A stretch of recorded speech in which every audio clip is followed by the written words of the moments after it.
Danes zaključujemo del poti.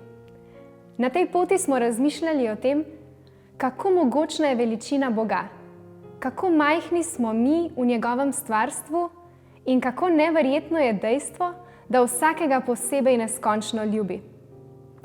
O tem, da sta bolečina in trpljenje del čisto vsake človeške izkušnje, ker smo nepopolni mi in svet, v katerem živimo, ampak da v tej stiski nismo nikoli sami in da nima smisla pred Bogom skrivati nobenih čustev.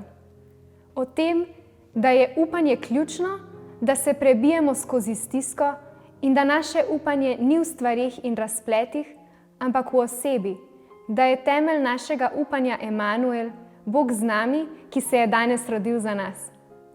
In o veselju, o tistem pravem veselju, ki ni odvisno od tega, kar imam, ampak je posledica zavedanja resničnosti tega sveta. O tistem veselju, ki izhaja iz zavedanja, kaj vse je Bog naredil zame in za ljudi okoli mene. To veselje že samo po sebi kliče po slavljenju.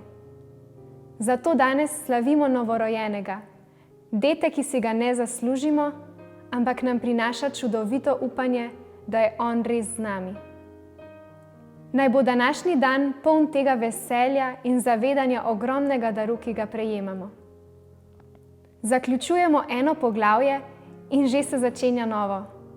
To ni cilj, je zgolj postaja, odskočna deska, da to, kar smo delali v tem adventnem času, prenesemo v božični čas in nadgrajujemo dalje.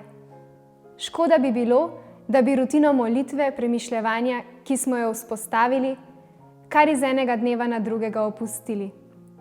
Morda se lahko lotiš ostalih psalmov, ob njih razmišljaš in moliš. Lahko se tudi odločiš za kakšno drugo knjigo v Svetem pismu. Mi se pa na tak način mogoče spet srečamo v postu.